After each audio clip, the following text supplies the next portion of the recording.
You ready to go fishing? Got a fishing buddy with me today. Harry, can you say hi to everybody?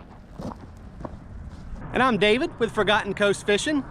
So we've got kind of a cooler mid-February day here in the panhandle of Florida. We've had some nice warmer days ahead of this one, so we're getting close to that transition period between winter and spring where a lot of our fish will move out of these creeks and intercoastal waterways and back onto the flats. So we're gonna get out in the bay and see if we can't find some fish today. So before we head out, I wanted to kind of show you what gear I've already kind of set up in exploring for these fish. What I've got tied up, I've got various things. I've got this Ned rig. This is a 1/4 ounce jig head with this Z-Man curly paddle tail. And I've got a couple weedless style. I've got this Fred scented paddle tail by Salt Strong. And this is a 1/4 ounce weight. And I've also got a Z-Man curly paddle tail in a little bit darker color than that other one. And this is a weedless style hook as well. And I've also got this Paul Brown Fat Boy, as well as this DOA shrimp in a darker color with those little red flecks. So you can see that kind of picks up in the sun. And that's up under a popping cork. So we've got several different things tied up already to help us find those fish this morning.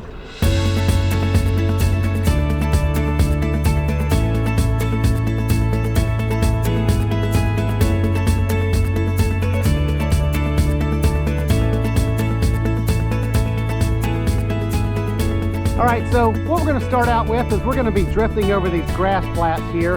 And I'm gonna start out with this Ned rig. This is a 1/4 ounce Ned rig jig head.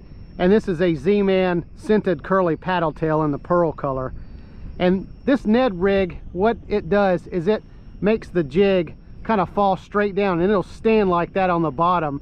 And it'll allow this curly tail to, really kind of flutter around and cause a lot of action down there. And this can be kind of a good setup when it's really cooler and the fish are a little bit lethargic, just because it's a slower type rig that has a lot of action to it.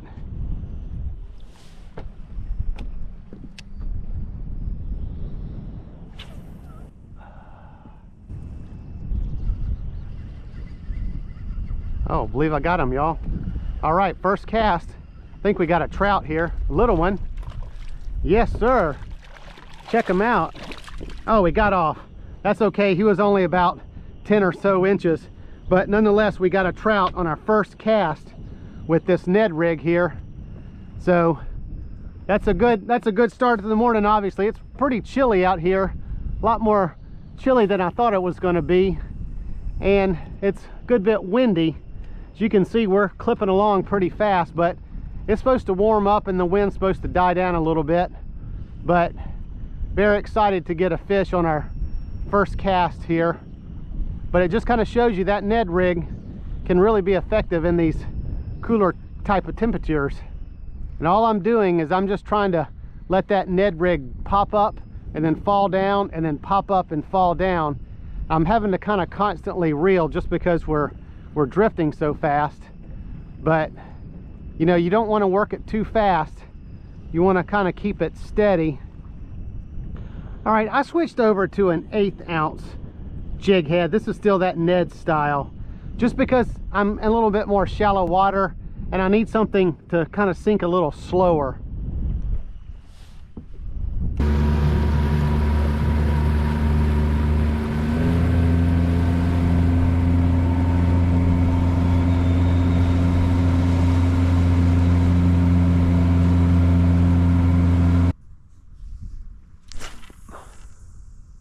Look, check it out, there's an eagle. Bald eagle right there. Looked like he was coming in for a fish.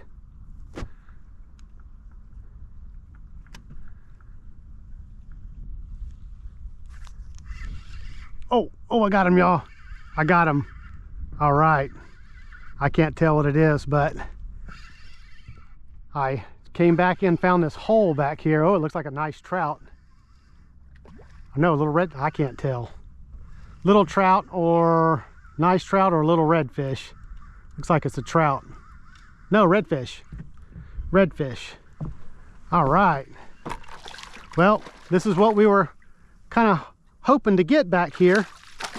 Come here, redfish. All right. Check them out, everybody. We got our redfish back here. This is what we were trying to do, you know, pushing back to this marsh area as the tide rises back here, and the fish, like I said, will sometimes follow it back here. So, man, feels great when a plan comes together. Let's get a measurement on him. I don't think he's going to be a keeper, but nonetheless, nice, beautiful redfish. Yeah, he's just 14 inches, but check him out. He's got one spot on that side and two spots on that side, but nice redfish. Pretty light colored too. You know, doesn't have that deep orange or red tint to him. Well, check him out, Harry. What do you think? Did we do a good job? Here, stand up here and you'll see him go back. Get up. Get up here. Come on up here. Here, let me help you. Ready? There he goes. All right, Harry. Check it out. Let's get high five. Good job. All right, so I got that redfish just on this same Ned rig that I was using earlier. I've tried a lot of those different things I showed you this morning, but just kind of came back to this. Really because it's that 1/4 ounce is what I had ended up tying on there. And this is about a 5 or 6 foot hole back here. So I wanted something that would sink really nicely. Plus, you know, I can get a further cast to it. All right, so how I'm working this Ned rig, I'm gonna cast it out, go ahead and get my slack in, and then just kind of pop it up and then let it kind of flutter back down. Then reel in my slack once it's settled to the bottom, and then just repeat. I'm not reeling as it's falling because I want it to fall straight down and not kind of get pulled back if I should reel it. Oh, here he is again. All right. Oh man, I pulled him off. Oh, I pulled him off. I got too anxious.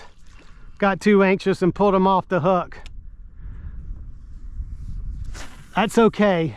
We're getting fish. He looked, for the split second I saw it anyway, to be about the same size as that previous redfish.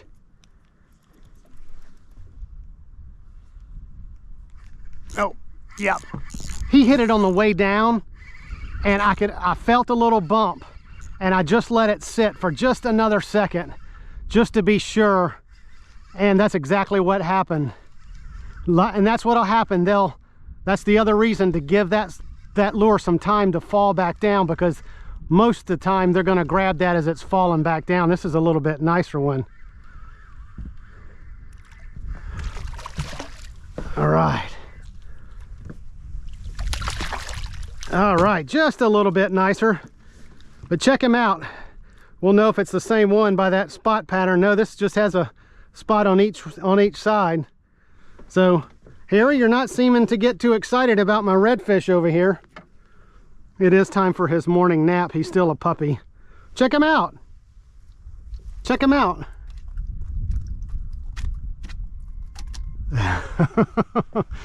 He's not sure what quite to do with it. This is interesting. See how he's caught up under the mouth. That other redfish was caught the same way. It wasn't in the mouth. That's strange. All right, let's go ahead and get this guy back. Nice little redfish, little undersized to keep.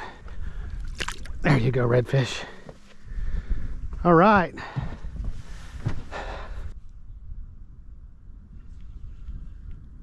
Here he is. All right. This feels more like a standard strike.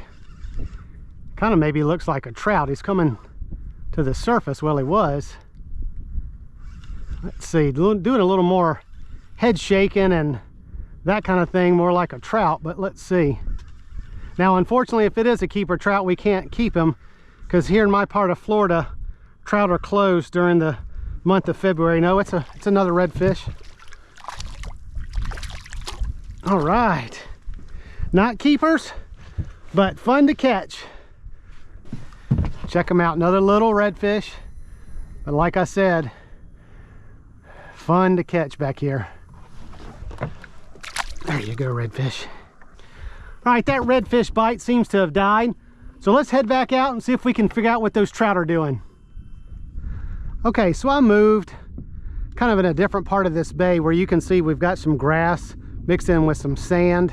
It's a little bit deeper, and I've gone back to this original Ned rig with the Z-Man curly scented paddle tail that we had on earlier when we caught that trout, which was kind of in this same area, but it was a good bit lower water this morning. We've got a nice high tide, like I was saying, but it is a little bit deeper, so that could make the difference. I know, you know, in the winter the trout will get off of the flats when it gets real cold and go to these deeper holes or up in the intercoastal waterway.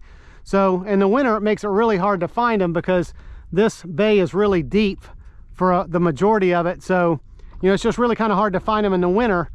But being that this is a deeper area with grass, you know, maybe that's why we caught that one this morning. But, you know, we'll give this one more try, see if we can pull them up again.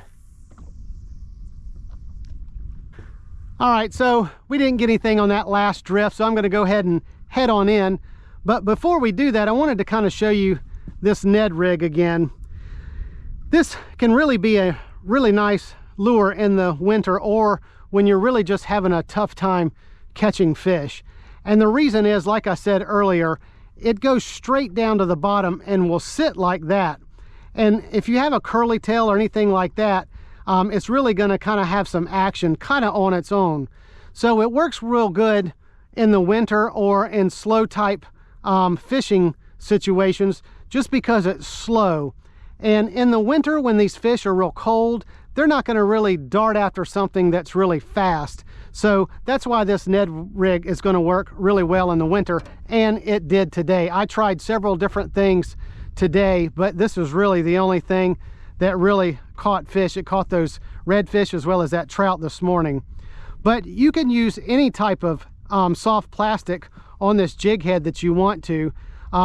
I just like this curly tail just because I like that, a lot of that action that it provides. But you know, this comes in different weights. This happens to be a 1/4 ounce. I did do an 1/8 ounce earlier when it was really shallow. So you know, if you don't have one of these in your tackle box, you know, go ahead and get one, because I'm sure you'll find a situation where you'll want to use it. But if you like this video, give me a thumbs up and consider subscribing so you won't miss my future videos. I put out weekly videos fishing inshore like I did today, or offshore in my Grady White. So until next time, hope to see you on another episode of Forgotten Coast Fishing. Can you tell everybody bye, Harry? Give them a wave. Tell them you'll see them next time.